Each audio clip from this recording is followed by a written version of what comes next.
But finding the right deal is just one part of the problem. Equally important is how to pay for it. Most of the global trade is done in one currency, the US dollar. But Russia and China are looking to break the dollar's dominance. They want to de-dollarize their economies. How exactly does that work? The first step is usually trade. Right now, all imports and exports are priced in dollars. Oil, gas, cars, clothes, each and every product is pegged to the US dollar. Russia and China are hoping to change that. They want to trade in their own currencies, the yuan and the ruble. Yesterday, Gazprom and its Chinese partners decided to move to rubles and yuan in 50-50 split when paying for Russian gas supply. I would add that short-sighted actions have spurred global inflation. It has already surpassed records that have been set many years ago in various countries. As expected, gas is the first target. In 2019, China had signed a 30-year gas deal with Russia. Shipments will reach 15 billion cubic meters by the end of this year. Until now, this trade was conducted in dollars, but not anymore. Gazprom will now receive payments in local currencies, 50% in yuan, 50% in rubles. And this is what we call de-dollarization. But the question is, how does it benefit Russia and China? You see, the dollar's domination indirectly means America's domination. It gives the US a lot of influence over other economies through sanctions, through interest hikes, through monetary tightening. De-dollarization can prevent that. It can reduce America's influence over the global economy. Russia has been doing that since 2014. Their dollar-denominated assets amount to just 16%.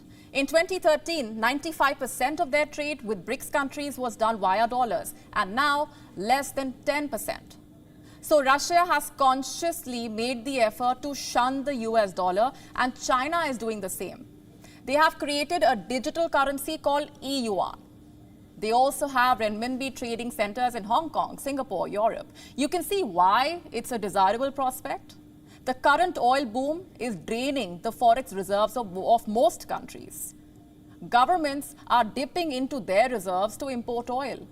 De-dollarization can prevent that. And it's not just Russia and China, even India is doing this. Indian companies are using Asian currencies to buy Russian coal. In June, 44% of the trade was done via other currencies.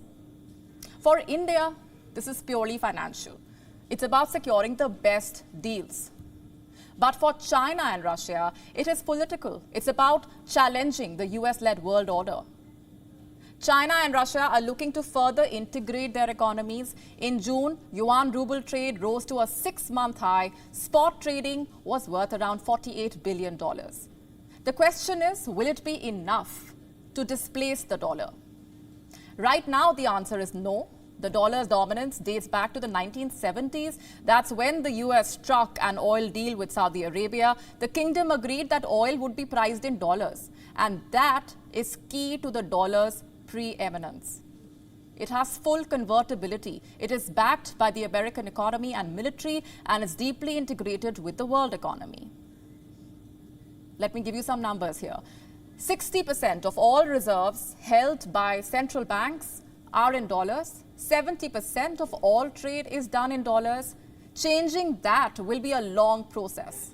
China and Russia alone cannot do this, which is why they are looking to create a bloc of like-minded countries, like the BRICS. China is eager to expand the BRICS to include more developing countries like Argentina, Egypt, Saudi Arabia. Together, these countries have a lot of clout. They could challenge the dollar's dominance. But how should India see this campaign?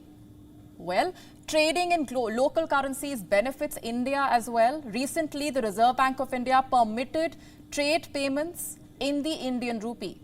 There are also talks of a rupee-ruble trade. All of this would reduce the pressure on India's forex reserves. It would also prop up the rupee. But what about the political fallout then? Challenging the dollar is like challenging America. It also means buying into China's campaign. Remember, Beijing wants to use the financial system to dominate politically. So India's choices must be weighed carefully.